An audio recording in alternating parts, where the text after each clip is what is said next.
The Gospel of David Plan. Heavenly Father, my kitchen is too small. No, not that. I've come up with an acronym that I think might be useful to all of you. That is GOSPEL, G-O-S-P-E-L, and to help you remember what makes a good family home. G is for garden.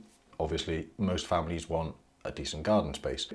If the person's proposing to me that they want to do a massive extension, remind them, do they want to sacrifice that much garden space? Or if they want to put a garden building, it's like, are you happy to sacrifice that? Because not just for you, but also for resale. Like, we don't know what the next people who buy it off you. I've been to view plenty of houses and they've had some giant garden building, like blocking half the garden. And I've got 2 young kids and I think, this is no good. It's going to be too much effort for us to get rid of it. You almost don't want to get rid of it because it's floor space and storage and all sorts, especially if it's an office or a gym or something. O is for office, so not necessarily a separate office, but an office space. So just think of it as somewhere for somebody to work. Everybody works from home nowadays, so an office space is going to be potentially useful to you at some point, especially if you have kids and then you might need to work more flexibly, but also to people coming to buy the place. So many people are going to be thinking that he, she, they, or all of us need to work from home, so we need a space to work. S is storage. It's insanely important to a family home. We're not just talking like kitchen storage, things like mops and brooms and hoovers and things like that, but families need storage for coats, bags, shoes, wellies, car seats, prams. Like, where does all this stuff go? Storage is unbelievably important.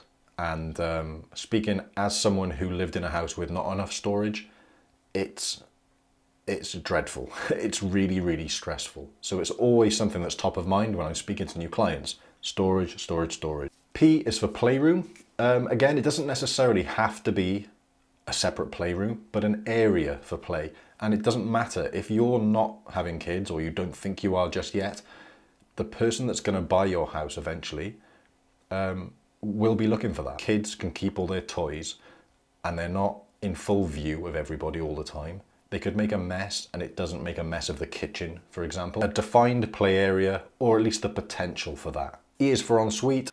I just put that in there to remind myself that nowadays one family bathroom just isn't really enough. So I like to, if we can, carve out an ensuite for the parents, have a master suite somewhere.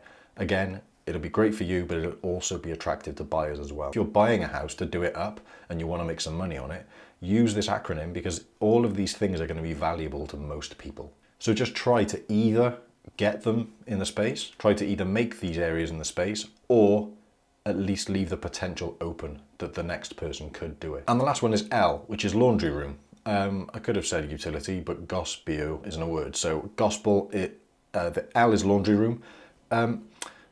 So many people, after they've chosen the open plan layout, people want sofas in there now, they often want TVs. It becomes a space where we're sort of socializing, where we're relaxing in the evening, maybe watching a film, and we don't want the tumble dry going in the background. We don't want baskets of clothes like near us. The amount of laundry that kids create is insane. So we just need a space where we can close it all off, hide it away, and it is going to get messy and there's going to be clothes and stuff everywhere. So let's just have it in a separate space, and it doesn't have to be big. It just needs to be a cupboard. You could stack the washer and dryer, and let's just keep a small space at the front for a basket. If you're in an open plan space, it just makes it far more pleasant to be in. And that's it. Like I said, you can use it when house hunting.